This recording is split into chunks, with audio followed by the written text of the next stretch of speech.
It's time for Herd Mentality, the weekly episode where you control the discussion today on Locked On Bills. You are Locked On Bills, your daily Buffalo Bills podcast. Part of the Locked On Podcast Network, your team every day.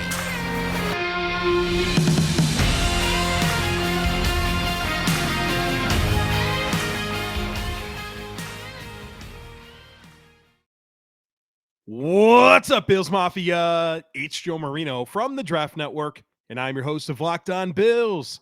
Happy Tuesday to you, and thank you for making Locked On Bills your first listen every day. And as a reminder to you, we are free and available on all platforms, including YouTube.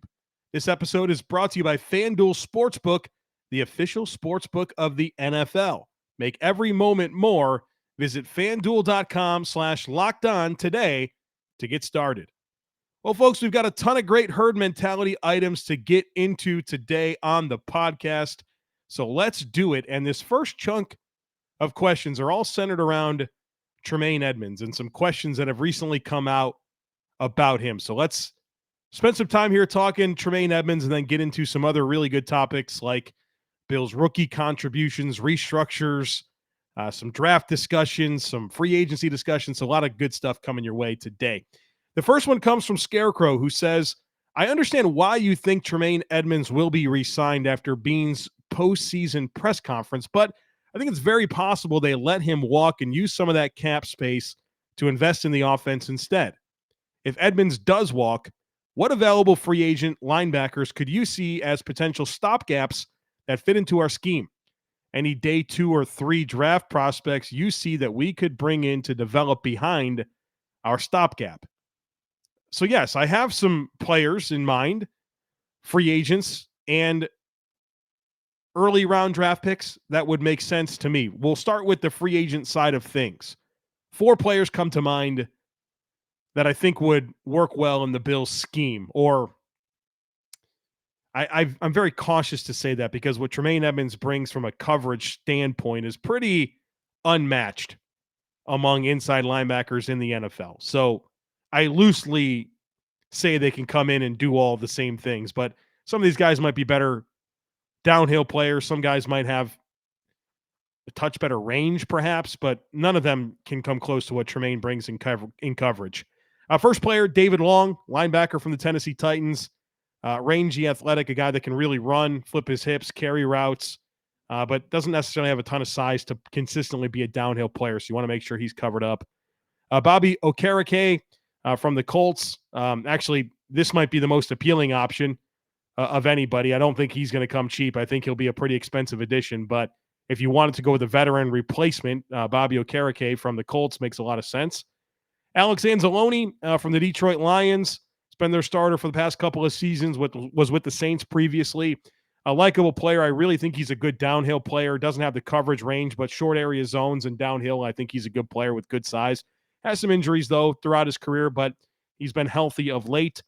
And then kind of the, I guess, a lottery ticket type player that intrigues me is Devin Bush, former first-round pick of the Pittsburgh Steelers.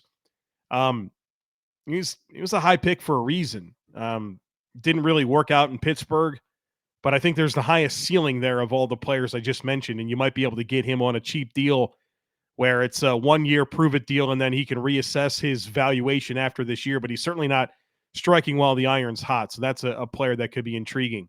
As far as draft picks, these are some of the names that come to mind. If the Bills were to get the best linebacker in the draft and pick him in the first round, you're talking about Drew Sanders out of Arkansas, who is a very good blitzer and pass rusher, and he's athletic and he plays downhill well. I think the coverage piece will be a big job for him to develop into that. Jack Campbell from Iowa, really good downhill player, short area zone, smart physical, good tackler. Coverage range won't be there like Tremaine, but I think a solid day 2 pick. Henry To'o from Alabama, super instinctive, physical, tackles well. I like so much about him. His range might not be that great. It might be a touch leaner than you wish, but a smart physical football player indeed. And then if you want to kind of take a big swing, Diane Henley from Washington State. I mean, this guy is rocked up. He can run, converted safety. I mean, he flies around, extremely physical. But, I mean, this guy makes a lot of full-speed mistakes, I'll say that. So the processing and the instincts piece for Diane Henley is something that'll have to be developed. But second, third round, I think that's kind of the types of players you're talking about. So the draft picks, Drew Sanders, Jack Campbell, Iowa, Henry To'o, Alabama, Diane Henley from Washington State are those, potential first, second, third round picks that you could pair with one of those veterans and feel like you got a good plan for linebacker. Steven, kind of continuing here with Tremaine Edmunds talk. Steven says, what do you make of this quote that Tremaine Edmunds gave Fox Sports? And here's the quote, and I think a lot of people have seen this by now. He said, I'm going to let the process take shape. You know what I mean? Like, they've been good to me, so I definitely say thank you to the Bills for everything that they've done for me the last 5 years. But like I said, man, I'm just right now, I'm in the back seat. So what do I think about these comments? Well, I think you got a young man here in Tremaine Edmunds who realizes that generational wealth is staring at him in the face, and he wants to maximize the opportunity. It does no good for him to say, yeah, I want to do everything in my power to be back in Buffalo. No, you want to paint a picture that you're open-minded and really drive up that market. This is smart business.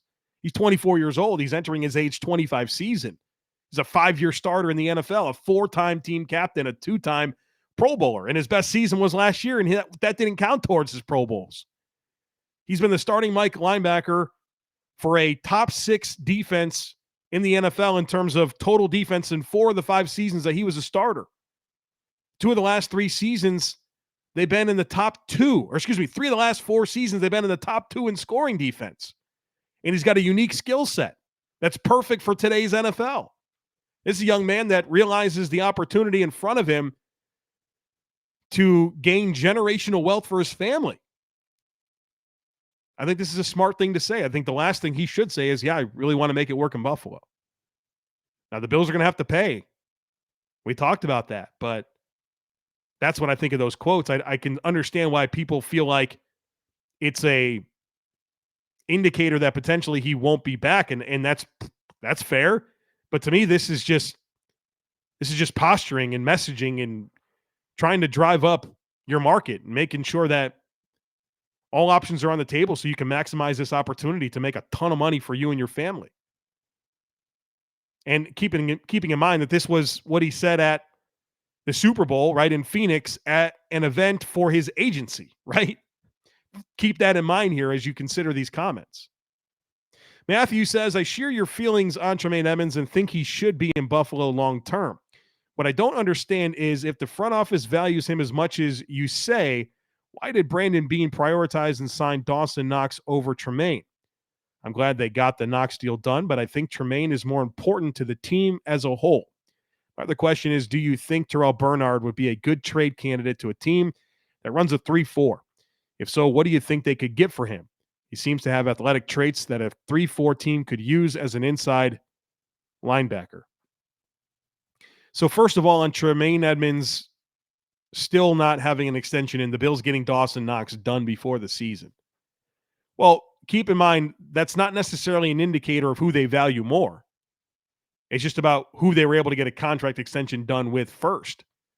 And for Tremaine Edmunds, I can understand why for him and his court, betting on himself and having the year that he did was going to put him in position to get the best possible extension. For Dawson Knox, I think striking while that iron was hot coming off of his breakout season, getting what he got paid, makes a lot of sense for Dawson Knox to agree to that deal. And so it takes two to tango, and order of deals doesn't necessarily give you an indicator as to prioritization. All right, so I think that's important to distinguish. It made a lot more sense for Dawson Knox. You got to look at it from not the Bills side of things. You got to look at it from the player side of things. From Dawson Knox, it made a whole lot more sense for him to sign that deal than what I would guess was on the table for Tremaine at the same point. And I think both players played their cards right. I don't think Dawson Knox would have gotten more money than he did preseason.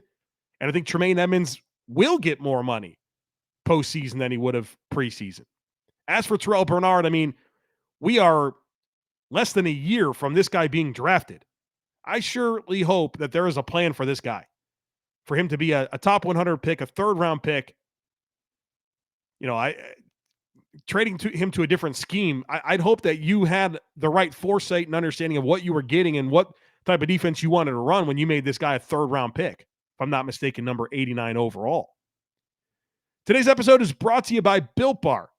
We're all trying to eat healthy, right? The holidays just got through all of those, and everyone wants to eat a little healthier. Well, you got to try Built Bars. These things are healthy and they are delicious. They're delicious because they're covered in 100% real chocolate with so many amazing flavors, but they're also extremely healthy. I mean, I don't know how they do it, but they taste like a candy bar, but they're good for you. They maintain amazing macros. I mean, only 130 calories, 4 grams of sugar, and a whopping 17 grams of protein. And here's the deal, folks. I've been telling you to go to built.com all the time over the last several years to order them, and you still can.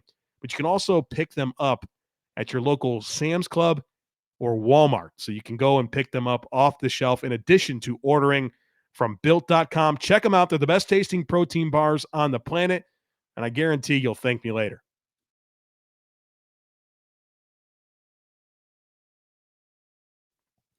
The next one today comes from Alan, who says, "Hey, Joe, I was wondering, when it comes to contract restructures, can a team do more than one per player?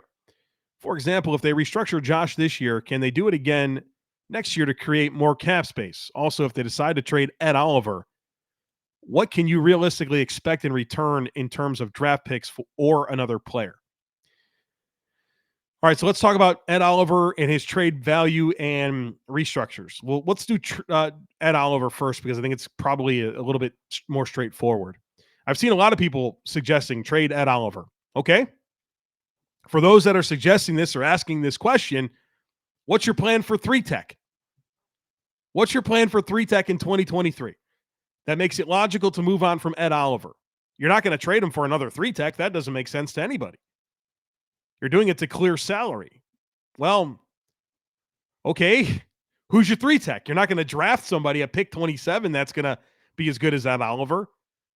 I guess you're thinking that you can parlay that money into signing somebody. Who is it? I'm interested in hearing that side of things, because I think the best thing the Bills can do at 3-Tech is probably just having Ed Oliver play the position next year. I can understand both sides of the coin with Ed Oliver.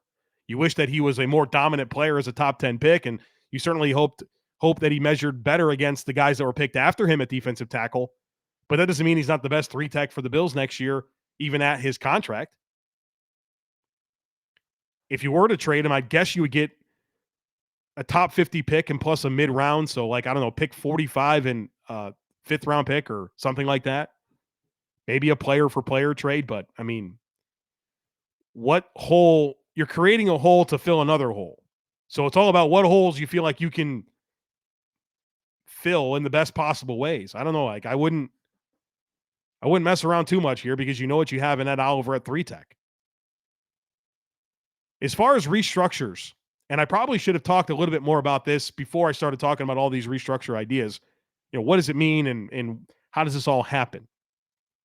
When a restructure is done, what happens is a player converts a portion of their base salary into a signing bonus, and then that signing bonus is then prorated over the remaining years of the contract. So to make this practical, and these aren't exact numbers, but the numbers are easy for me to explain. So if the Bills were to convert $16 million of Trey White's base salary into a signing bonus, that $16 million will then be spread out across the remaining 4 years left on his deal, right? So it lowers the cap hit significantly in 2023, but it also raises his cap number in 2024, 2025, and 2026 by about $4 million.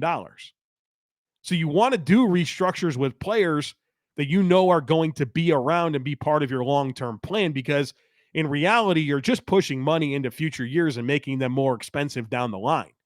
So not every player is a great candidate to be a restructure. You want to choose your most likely players that you're going to be committed to for multiple years down the road. Now, as far as it from the player side of things, it's a no-brainer for the players. Some contracts are built in such a way that anticipates a restructure. I'd say most deals are. But the reality is they just get the same money they were going to always get sooner. So it's a no-brainer for the players. They don't concede anything. What they do is they get more money sooner and they get more long-term stability with the franchise. So it's very much a no-brainer for the player. And that's why it's easy to assume, right? We assume a lot of these restructures because in reality it's a no-brainer, and a lot of these are kind of baked in, when the deal was originally signed. So it's not really a surprise in 2 years to come to the player and say, okay, remember that restructure we talked about? Here it is. Here's a bunch of money now. And, we look forward to you being part of our team for many years to come. The next one today comes from Eric. Eric says, I read an article referencing the Chiefs' rookie contributions as related to games played. How do you think, or how do the Bills rank in rookie contributions and whatever metric you find most relevant? If their contributions are low, do you believe this comes back to bad drafting or coaching? Do you believe low contributions are similar to a wasted year and limits development? I find myself wishing the rookies were more involved since the season didn't end in a Super Bowl win. So the Chiefs, in terms of rookie snaps, the way that I can measure this is by looking at how many snaps per team were played by rookies on offense and defense.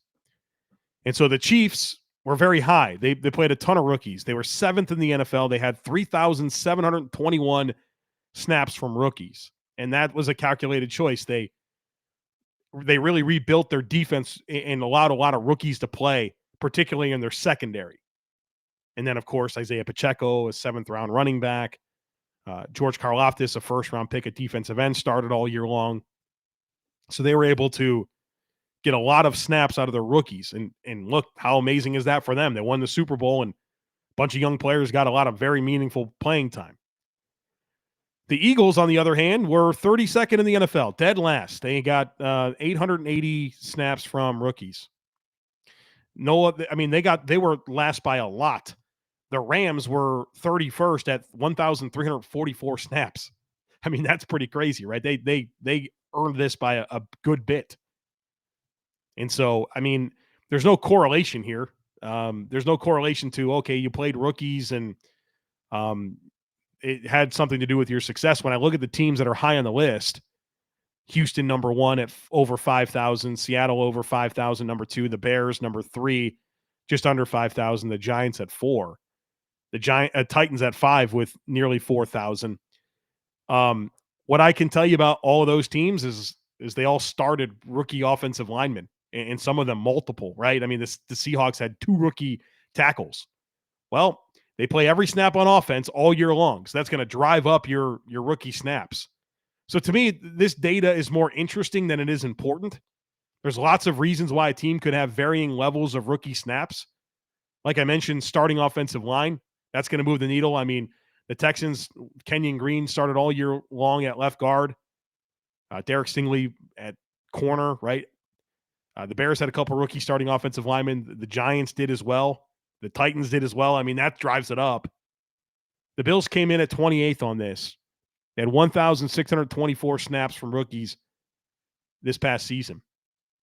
And, I mean, look at it. Their first 3 picks were a corner in Kyer Elam that rotated in and out, started some games, but, wasn't a full-time starter. A running back in James Cook, who was a compliment to Devin Singletary, and then a backup linebacker in the 3rd round. So I think it's interesting. There's things that you can glean from it, but I mean, I'm not sure that there's a whole lot to read into it. I mean, the reality is most teams don't want to play rookies. Most teams, I've heard it said across the NFL that you lose a game for every rookie that you start, right? Josh Allen calls them dumb rookies, right? That's his words, not mine. So there's 2 sides of the coin here when it comes to playing rookies, and I think the information, like I said, is more interesting than it is important. Now, for a team like the Texans, who's like the worst team in the league, that had multiple first-round picks and 11 total rookies on their roster, yeah, they should be high on the list. So there's things that are normal, but for a contending team like the Bills, I kind of expect them to be in that bottom 25%. The Chiefs were a unique situation. They had 2 first-round picks. They traded away Tyreek Hill. They gutted their defense and rebuilt it with a bunch of young players. Like, that's why it happened. So it's good for them in a sense, but it's also really important to be mindful of the context. Next one comes from Joe. Joe says, thanks again, as always, for the fantastic podcast. I've not missed an episode in 3 years. Thank you, Joe. In fact, I should probably go back and listen to the ones before I started listening every day. You know what? Those might not be as good as the ones now. I think I've gotten better throughout the years. So, you know what? Leave those in the past. Might have had some bad takes that I don't want you to know about either. So, kidding aside here. Joe says, that said, I don't think anyone has brought up this concept before. I have. Have you also? That Brandon Beane has an affinity for bringing on free agents that he has personally seen torch his team in the recent past. Examples, Andre Roberts, and Joe says, I was at the 2018 home game when he was playing for the Jets and destroyed the Bills on special teams returns. He became a Bill in 2019. Jameson Crowder torched the Bills in week 1 in 2020, became a Bill in 2022. Von Miller, MVP of the Super Bowl and reason why the Panthers lost to the Broncos in Super Bowl 50. He became a Bill in 2023. The list goes on and on. Anyway, fun to think about. So I did think about this, Joe, and I came up with 5 players. And I'm not thinking of needs. I'm not thinking of if the Bills can absorb their salaries. This is just players that are free agents or scheduled to be free agents that have had very successful games against the Bills in recent years. And these players came to mind. Juju Smith-Schuster against the Bills this year, Kansas City Chiefs wide receiver, had 5 catches, 113 yards, and a touchdown. That was one of only 2 100-yard games for Juju this past year. I mean, the guy had 11 games this season under 50 yards, goes 5 catches, $113, and a touchdown against the Bills. He was really good in the game that the Bills won. I know that people forget that the Bills beat the Chiefs this year in Arrowhead, but that's something that happened. I know I was there. My own eyes saw it. But that will be a player that stands out. How about Miles Sanders, running back for the Eagles? Back in 2019 when the Bills played the Eagles, Sanders had 3 rushes for 74 yards and a touchdown, had 3 catches for 44 yards. So my guy has 6 touches for nearly 120 yards and a touchdown against the Bills. How about Melvin Ingram? Do I really need to explain myself there? This guy has killed the Bills multiple times. He's a free agent. How about Patrick Peterson? When he was with the Cardinals back in 2020, he had a big interception in the Hail Murray game. And then last year when the Bills played Patrick Peterson when he was on the Vikings, the guy had 2 picks in that game. Big reason why they won. And the last one, and this one might be the most realistic that the Bills could sign, Nick Scott, safety with the Rams. I thought he was like maybe their best defensive player on the field in the Bills' Week 1 win against the Rams this past year. I think he forced a fumble. He did, yes. Had a pass breakup. I thought, if you're looking through that lens, that's a player worth mentioning. The midway point of the NBA season is here, and now is the perfect time to download FanDuel, America's #1 sportsbook. Bonus, and that's the reason why it's a great time to do that is because new customers get a no-sweat first bet up to $1,000, and that's bonus bets back if your first bet doesn't win. Just download the FanDuel Sportsbook app. It's safe, secure, and super easy to use. Then you can bet on everything from the money line to point scores and threes drained. Plus, FanDuel even lets you combine your bets for a chance at a bigger payout with a same-game parlay. So don't miss the chance to get your no-sweat first bet up to $1,000 in bonus bets when you go to FanDuel.com/lockedon. That's FanDuel.com/lockedon to learn more. Make every moment more with FanDuel, an official sports betting partner of the NBA.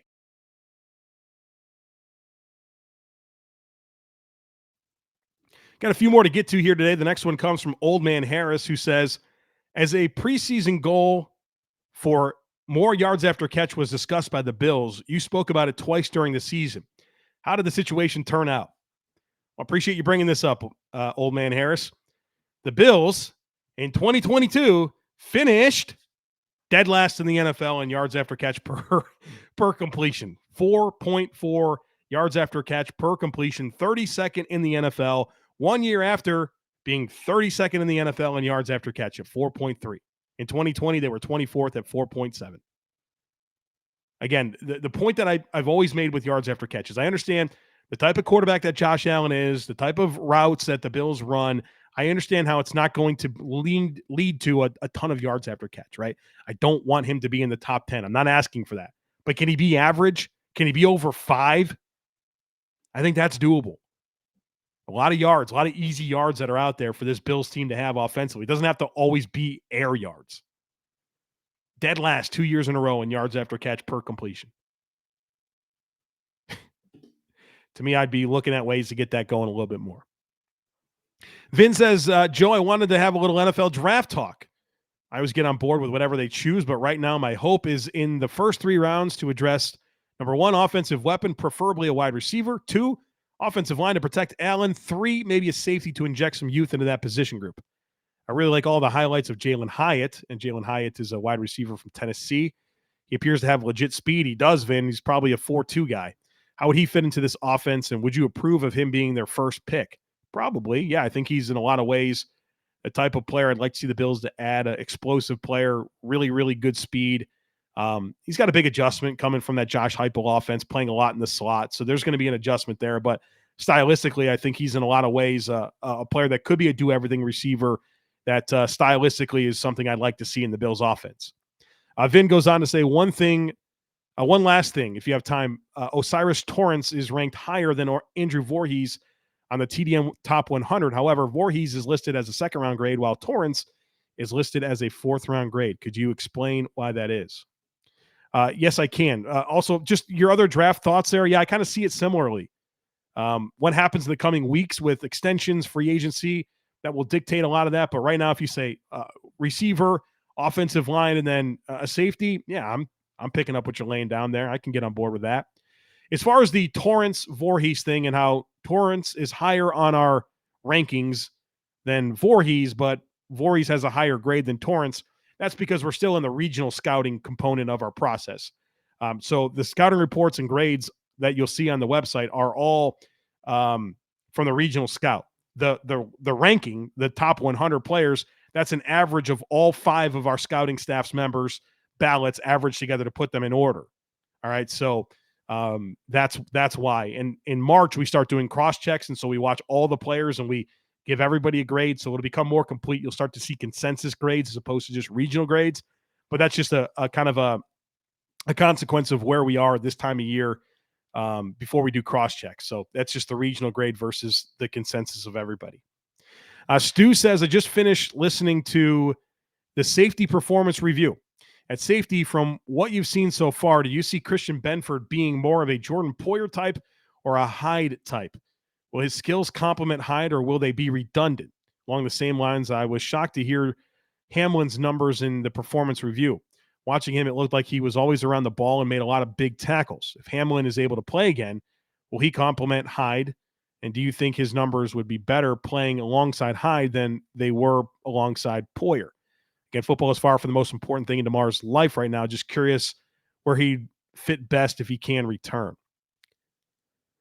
So as for Christian Benford, I think he's more of a Jordan Poyer type player where he's a bigger, more dense frame, has some physicality about him, quicker than fast, right? I like him more as a low safety that you don't play in consistently deep alignments as a one-high player.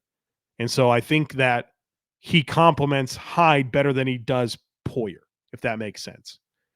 Where Hyde, I like playing in deep alignments and being a deep ball defender and staying leveraged over top and being a big vocal communicator back there. And so I think those skill sets complement each other quite well. Hyde and Benford. I like that better than I do Poyer and Benford, if that makes sense.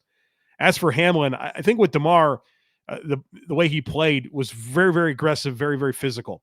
And that led to him making a lot of full speed mistakes, whether it was in coverage or as a tackler. And so I think playing with more control and the game will slow down for those are things that will happen with time on task.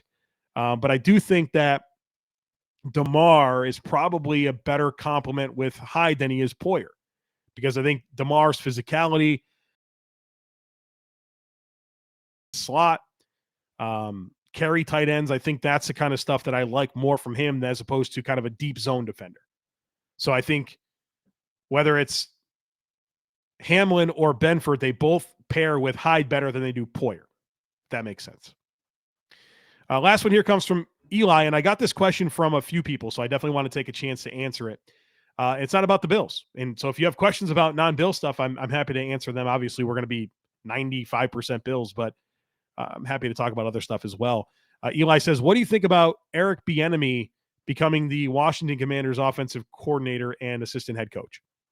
Well, so I think we've been through this cycle here for a number of years with Eric Bieniemy, and certainly having the resume of an NFL head coach, but not landing a job, right? He's gotten interviews, but he's never been given an opportunity to be an NFL head coach. And so I think this is a logical move for him to get away from Andy Reid, right?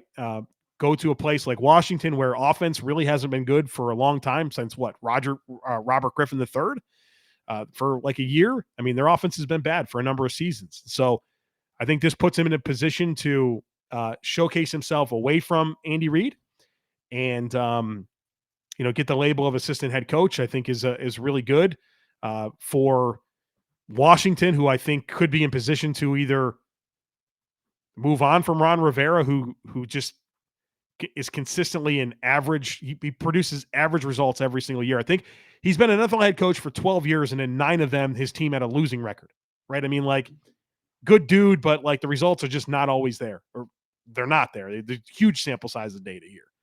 And so I think whether Ron moves on or Washington moves on, it puts him in position where if he comes in and can get this offense going and work with Sam Howell, he's going to be in his best position to be a head coach, because it just hadn't happened for him with the Chiefs. And that's unfortunate, because he's certainly done everything that other guys have typically done to get NFL head coaching jobs. Matt Nagy didn't stop the Bears from hiring Matt Nagy, who worked under Andy Reid and, didn't call plays. So I think this is a logical move for Eric Bieniemy, as he's been worthy and in position to become an NFL head coach. But I think doing something different is the best chance for that to happen. And maybe it just happens in Washington, where you go there, you get it going with Sam Howell, they move on from Ron, and you're the guy. And I certainly I'm rooting for everyone's success. So I hope that works out for EB in Washington. All right, folks, that's going to do it for us here today on the podcast. Not going to commit to anything in particular for tomorrow. We'll have a podcast for you, but I'm still waiting on some coaching news to drop for the Bills. And so if that comes through, we'll talk coaching. If not, I've got plenty of other topics that I want to get into here in the coming weeks. So come on back. Make sure that you're subscribed. Would love it if you took a second to rate, review, and share the podcast. Have a great rest of your day, and I look forward to catching up with you again tomorrow.